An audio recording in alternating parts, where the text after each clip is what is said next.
ये स्टोरी है एक इंसान की जिससे मैं मिली हूँ इत्तेफाक से। मैं कोई हिंदी का शायरी या पोइट्री नहीं बोल पाती हूँ एंड मैं कोशिश भी नहीं कर रही हूँ।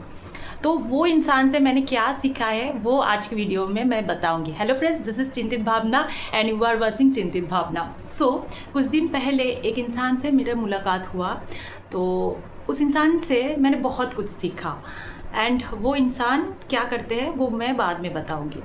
तो उन्होंने पहले मैंने बोला कि मैं ये करती हूँ, मतलब बातचीत ऐसे ही शुरू हुई कि मतलब वो क्या करते हैं या मैं क्या करती हूँ। तो मैंने बोला कि मैं पीएचडी कर रही हूँ, इस चीज़ पे मैं काम कर रही हूँ एंड वो भी वो इंसान भी पीएचडी कर चुके हैं, पोस्ट डॉक कर चुके हैं अभी सेंट्रल यूनिवर्सिटी में। मैं नहीं नाम बताऊँगी, एक अच्छा खासा इंडिया का टॉप मोस्ट सेंट्रल यूनिवर्सिटी में वो असिस्टेंट प्रोफेसर है and he is that kind of man. And मैं टीचिंग प्रोफेशन को बहुत रिस्पेक्ट करती हूँ, चाहे वो स्कूल टीचिंग की जॉब हो या असिस्टेंट प्रोफेसर की जॉब हो। एंड उनके अंडर में अभी बहुत सारे पीएचडी स्कॉलर है, टेक्निकल स्टाफ है, उनका लैब है, ठीक है। तो मैंने जब सुना ये चीज़ तो मुझे बहुत अच्छा लगा, ये चीज़ सुन के अच्छी लगी। फिर उन्होंने ये चीज़ बताया था जो मेन पार्ट है इस सीखने के टॉपिक पे। तो उन्होंने बताया था कि वो जब he is belong from a very simple family. तो ऐसे होता है ना कि जब हम लोगों के पास नौकरी हो जाती है और या नौकरी मिल जाते हैं, बहुत कुछ करने के बाद, बहुत मेहनत करने के बाद, तब हम लोग गाड़ी ले लेते हैं। एक गाड़ी लेने के बाद दूसरा गाड़ी ले लेते हैं, एसी के बिना हम लोग नहीं चलते हैं। तो आप जब उस इंसान को देखेंगे, he is very much simple, आपको पता ही नहीं चलेगा कि वो इंसान इस लेवल पे है and very very much simple. उनका बातों से आपको पता नहीं चलेगा कि वो कौन सी जगह पे है। ज़िंदगी में एक चीज़ सीखा मैंने कि इस्टेब्लिश होने के बाद हमारे पास जो एरोगेंसी आ जाती है, सबके पास नहीं आ जाती है, जिसके पास आ जाता है या जाती है वो बहुत गलत है। आप अच्छा डिज़र्व करते हो, बट ऐसा नहीं है कि एरोगेंसी लाना है। तो मैंने उनको देख के मुझे बहुत अच्छा फील हुआ एंड उन्होंने पीएचडी किए हैं, फिर पोस्ट डॉक गए हैं, अभी अच्छे खासे जगह पे भी है। तो उन्होंने बताया है कि उन्होंने लाइफ में कभी फर्स्ट छोड़ के कभी सेकंड पोजीशन पे उन्होंने नहीं आए हैं। उन्होंने अपना लाइफ में जॉब के लिए 202 या 204 इंटरव्यूज़ दिए थे, 202 या 204, रिमेंबर द नंबर। एंड उनमें से सिर्फ 4 जगह से उनका कॉल आया था इंटरव्यूज़ के लिए एंड उन 4 जगह से ही उनको फिर फाइनल जो नौकरी मिली है अभी उस जगह पे वो है।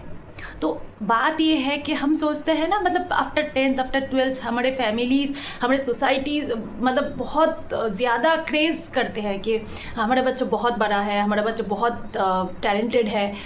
Yes, you are good, you are best obviously, but खुद को बेस्ट कभी ना समझो, खुद को बेस्ट दूसरी एंगल से अब समझो। लेकिन जब पढ़ाई लिखाई या कोई नौकरी लेने की बात हो, तब आप किसी के साथ कंपेयर मत करो, क्योंकि आप कंपेयर करने लग जाओगे तो आपकी जगह और कोई भी बेस्ट मिल सकता है।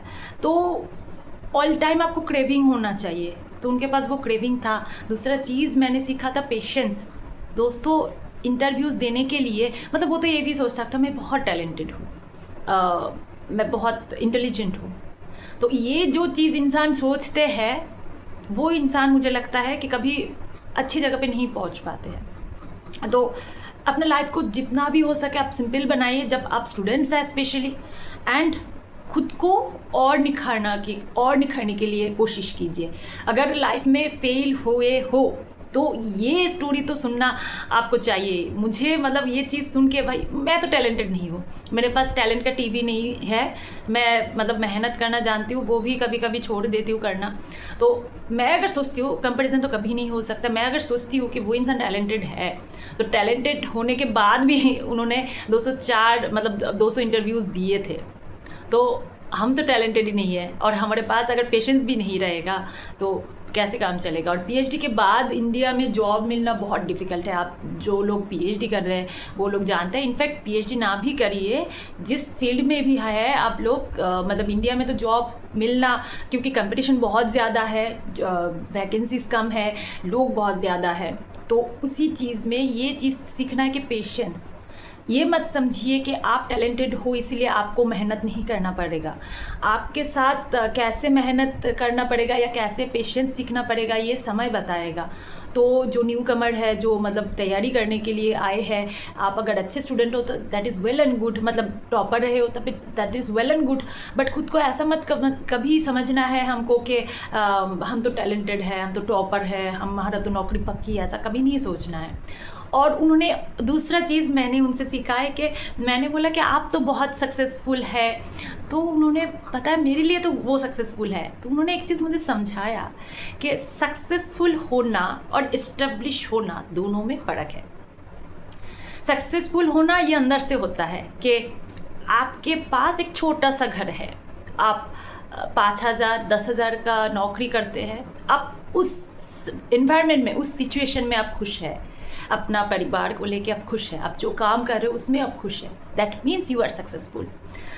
एंड उन्होंने बताया कि अभी मैं असिस्टेंट प्रोफेसर हूँ, अब मैं इस्टेब्लिश हूँ ये बोल सकता हूँ, लेकिन मैं सक्सेसफुल हूँ ये नहीं बोल सकता। कोई तो वाइस चांसलर बन के भी खुद को सक्सेसफुल नहीं समझता है, तो समझते हैं जो भी है, मतलब हिंदी थोड़ा इधर उधर हो जाती है।